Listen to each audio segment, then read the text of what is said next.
काफ़ी पुरानी बात है। उन दिनों में ऋषिकेश में रहा करता था। मेरे साथ मेरे दोस्त नानू, विनीत और संजीव भी थे। हम सब ने साथ पढ़ाई की और अब ऋषिकेश में ही नौकरी भी कर रहे थे। एक शाम को नानू के घर से फोन आया कि उसकी बहन की मंगनी पक्की हो गई है। 2 दिन बाद ही मंगनी है और हम सबको अटेंड करनी है। ये सुनकर नानू के साथ हम सबको भी बहुत खुशी हुई। निश्चित दिन हम लोग नानू के घर की ओर निकल पड़े, जो कि दिल्ली में था। हम सब कार में थे और कार को नानू ड्राइव कर रहा था। बीच में रास्ता काफी सुनसान था। रात को लगभग 2 बजे नानू ने शराब के ठेके पर गाड़ी रोकी और बियर की कुछ बोतलें और खाने का सामान लेकर आ गया और हम सबसे कहा कि ये बहन की सगाई की मेरी ओर से पार्टी है। नानू ने थोड़ा सा ही पिया क्योंकि उसे गाड़ी चलानी थी। बाकी बोतलें हमने खत्म कर दी। रात का समय था। सड़कें सुनसान थी। घने जंगलों के बीच से हम गुजर रहे थे। कार की रफ्तार बहुत तेज थी। तभी विनीत ने बताया कि उसने सुना है कि लगभग 20 साल पहले इसी सड़क पर, इसी जगह के आसपास एक लड़की की हत्या हुई थी और उसकी आत्मा आज भी यहीं भटकती रहती है। हम सब उसकी बातों में ही खोए हुए थे। तभी लगा जैसे कि गाड़ी के आगे अचानक ही कोई लड़की आ गई है और जब तक नानू ब्रेक मारता, गाड़ी उस लड़की को उड़ा चुकी थी। लड़की की चीख के साथ साथ गाड़ी भी चरमराते हुए रुक गई।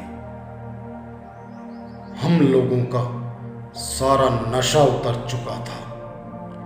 हम तेजी से गाड़ी से नीचे उतरे तो देखा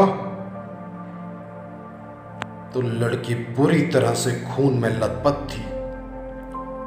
लग रहा था कि वो लड़की शायद दम तोड़ चुकी है। तभी नानू ने कहा, अगर किसी ने यह सब देख लिया तो हम बहुत मुसीबत में पड़ जाएंगे और सारी जिंदगी जेल में ही गुजर जाएगी। इसलिए लड़की को साइड कर हम लोग यहां से निकल चलते हैं। फिर गाड़ी पर लगा खून साफ कर वो लोग नानू के घर की ओर चल पड़े। नानू के घर पहुंचकर उसके घर वाले हमसे मिलकर बेहद खुश हुए और हमें आराम करने के लिए एक रूम दे दिया। हम सब फ्रेश हुए और कमरे में ही बैठ गए। हम सबके चेहरे पर हवाइयाँ उड़ी हुई थी। उस हादसे को याद कर सबके सब परेशान थे। तभी नानू बोला, इसे एक बुरा सपना समझकर भूल जाओ और वैसे भी उस सुनसान रास्ते पर उस अंधेरे में हमें किसी ने नहीं देखा। अब सब तैयार हो जाओ ताकि सगाई में टाइम पर पहुंच सके। सगाई समारोह एक बैंकेट हॉल में था, जो कि घर से लगभग 2 किलोमीटर दूर था। सब कुछ भूलकर टेंशन और घबराहट से भरे हुए हम लोग समारोह में पहुंचे। वहां 2-2 बोतलें बियर पीने के बाद हम सब कुछ भूल गए और एंजॉय करने लगे। नानू अपने परिवार के साथ काफी व्यस्त था। रात के समय समारोह खत्म हुआ और हम लोग घर चलने की तैयारी करने लगे। विनीत ड्राइविंग सीट पर बैठा था। हम सब के मोबाइल पर एक साथ ही मैसेज की ट्यून बजी। हमने मोबाइल खोल कर देखा तो हमारे होश उड़ गए। मैसेज में लिखा था, तुम सबने मेरी हत्या की है। मैं तुमसे अपनी मौत का बदला लूंगी और तुम सबको नहीं छोड़ूंगी। हमें लगा शायद ये नानू का काम है और वो हमें डराने के लिए ये सब कर रहा है। हम लोग काफी थके हुए थे, इसलिए घर पहुंचते ही सो गए। सुबह विनीत ने बोला, और संजीव का कुछ पता नहीं चल रहा है। दोनों अब तक वापस नहीं लौटे। न जाने वे कहां चले गए हैं। नानू का परिवार और हम सब लोग मिलकर उन दोनों को 1 हफ्ते तक ढूंढते रहे। हर जगह तलाश किया, लेकिन कुछ पता न चल सका।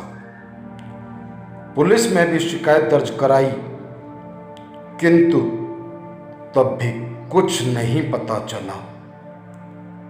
एक दिन पुलिस वालों को नानू के फोन की लोकेशन मिली। वहां जाकर देखा तो यह वही जगह थी जहां की लड़की का एक्सीडेंट हुआ था। दूर जंगल में नानू की गाड़ी खड़ी थी। तलाशी लेने पर नानू का मोबाइल भी गाड़ी के अंदर मिला, किंतु नानू और संजीव किसी का कुछ पता नहीं चल सका। लगभग 2 महीने बाद नानू और संजीव की सड़ी हुई लाशें मुजफ्फरनगर के जंगलों से बरामद हुई और डीएनए पुष्टि के बाद दोनों के शव उनके परिवार वालों को सौंप दिए गए। इस बात को आज लगभग 10 साल से ज्यादा हो गए हैं, किंतु जब भी इस घटना को हम लोग याद करते हैं तो सिहर उठते हैं।